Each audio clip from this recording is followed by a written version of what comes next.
Charlie Puth has come out with a new single for his latest album, Whatever's Clever! Home. That's what this song is called, and it features, I'm probably going to butcher this name, Hikaru Utada, or Hikaru. I doubt it's probably pronounced like that, but it's a female Japanese artist, I believe. Completely unfamiliar with this artist. I don't know if she's pop, if she's, or they, I'm not sure. Whatever, Charlie Puth does, I'm interested. You guys know it. I know you guys are. Whoever Charlie Puth features in his music, I usually thoroughly enjoy. I love Kehlani featured in Done For Me, and I love even Jungkook in Left and Right. So I'm excited to hear this song. This one sounds a little bit more mellow, a little bit more on the chill side, I guess. Maybe not too slow like Cry is, but it's an interesting turn for the album, given the songs that we've listened to so far. And it's also another single that features a music video attached to it. So I'm very excited to see this. I'm hearing good things about it from fellow Charlie Puth fans. So here we go. I've been dying to listen to this song. Let's do it. Okay. Through the rose-colored lenses and the white picket fences, no matter how good this is, it could never satisfy. When it's you that I'm missing, now I sit in the kitchen. Through the window pane, I watch the day turn to night. It ain't a mystery that every time you leave, that's when I feel the most alone. Don't you know that you're the one who makes this house a home? And so when you go, it feels so cold without the soul. You're the one who makes this house a home.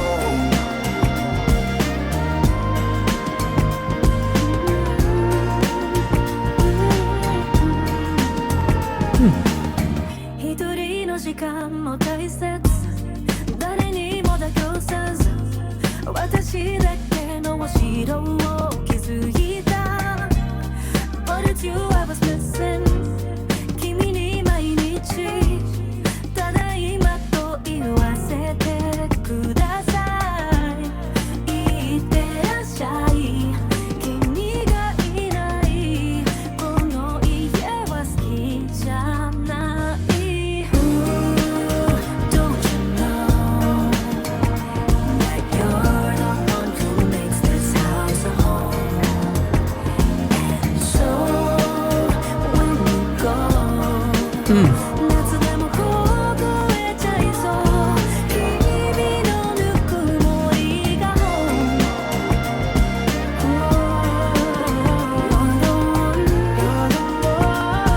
You're the one who makes this house a home. You're the one.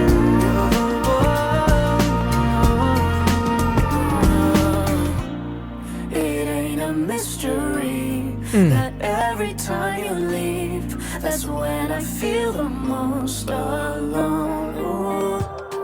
当たり前になりそうな時、思い出してほしい。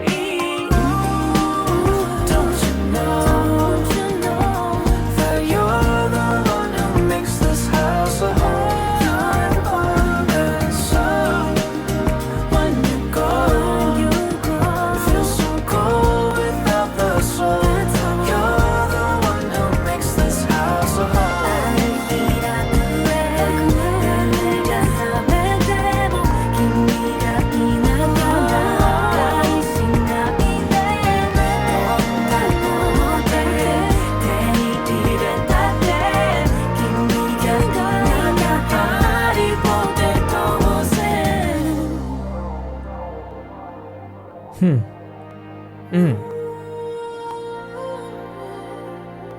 You're the one who makes this house a home. This house a home.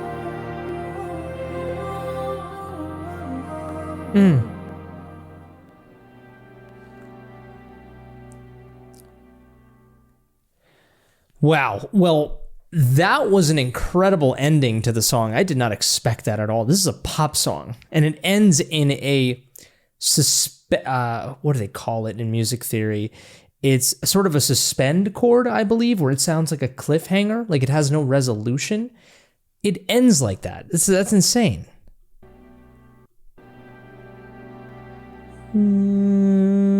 It's like where's it gonna go? And it ends. That is so cool. That's really awesome. I wish that was in the bridge though. You know, I think a lot of these songs, man, they just put the most interesting stuff at the very end, and they're just like, it truly just feels like the songwriters make a song, right? And they have it really interesting. They put some really interesting things, and then they play it for the record label executives, and they're like, it's a little too artsy for us. Okay, you got to dumb it down a bit. And so the compromise is you put the most interesting part at the very end. That's what I find. I don't know, I could be wrong, but the bridge of the song, I think, was nice because the pre-chorus of the track is phenomenal, and I like that it, you know, makes a return in the bridge. It's very nice, but I feel like the bridge could have been a little bit more bombastic. I mean, it's fine. It's not the worst bridge in the world. I've heard worse from Charlie Puth himself, but I don't want to beat around the bush here. This song is really, really, really good, and it's right on like the edge of greatness for me because one of the most iconic parts of the song, and iconic, I'm not trying to, that's neither positive or negative. I'm just saying it's iconic because clearly it was a part that was meant to be a focal point for the song, but it is the sort of instrument that plays. It's this weird horn synth that kind of plays during the chorus. It's like this very longing type of sound. Like, let me just play the chorus here.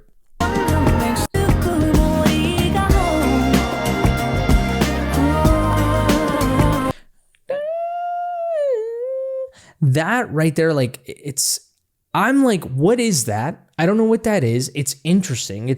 I've never really heard a sound like that in a pop song, I would say. I mean, I probably have, but like, I don't know. I don't know if it's a staple in Japanese pop ballads. I'm not sure, but it's a very, very interesting sound. Maybe it comes from Utada herself.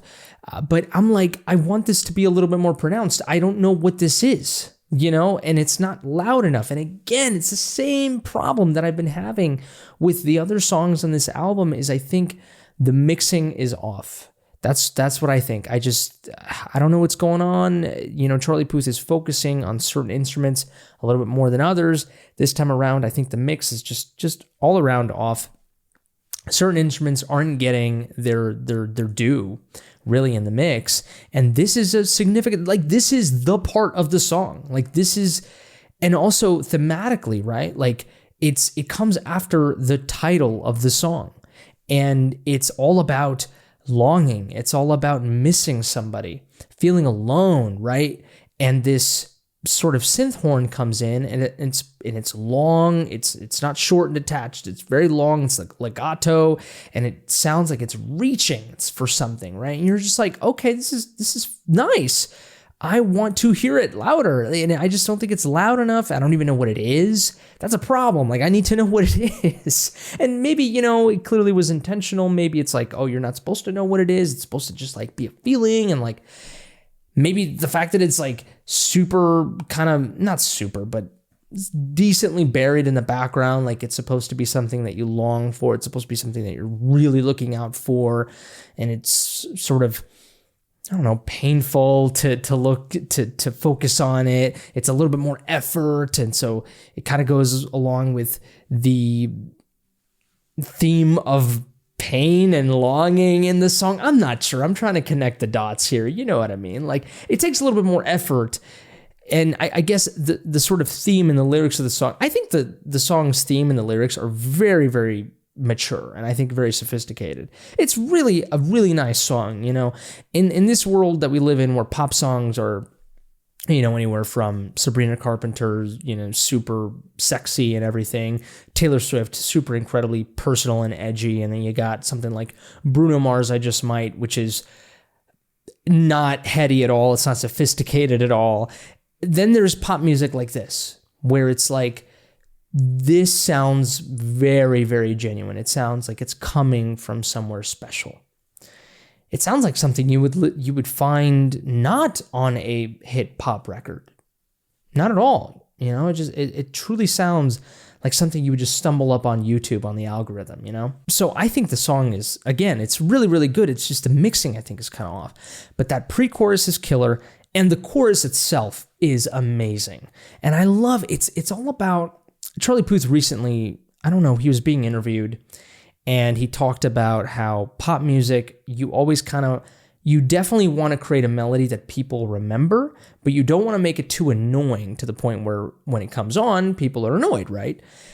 And he is, I think overall, yeah, has he created some melodies and some choruses that are a little annoying? Sure.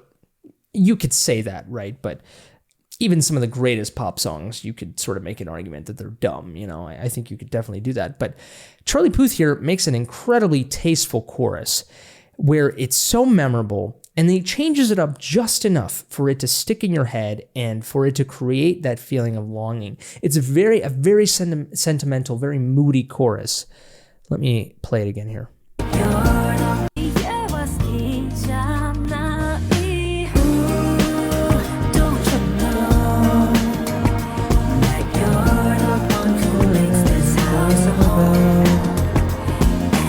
I love that. Da ba da da ba da da da da da da da da da da. Very, very simple, right? Very simple, but pretty catchy. And the beat is kind of groovy too. So it's not, it's not super ballady. It's got a little bit of a beat. And then the second part of the chorus, there's a little bit of a change that makes it so sentimental and beautiful. That right there.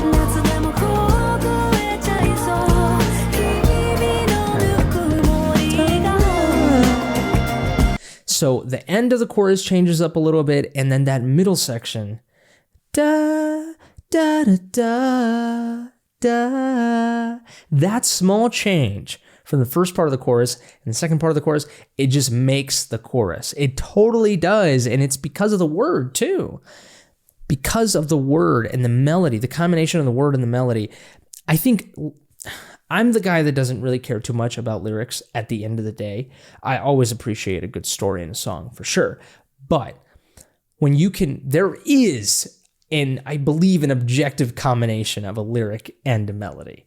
I really do believe that. I mean, you can make, probably not objective, you could probably make anything work with the right context. But I think in this case, it is just a phenomenal combination.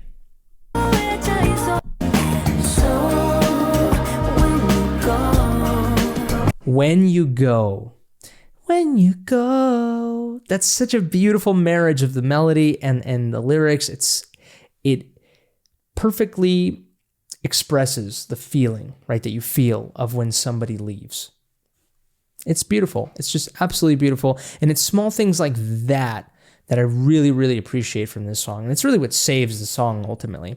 I also think Hikaru's addition to the song is amazing. She probably added some composition to the track. She wasn't just featured on it. I love the inclusion of an actual Japanese verse. That's really, really cool.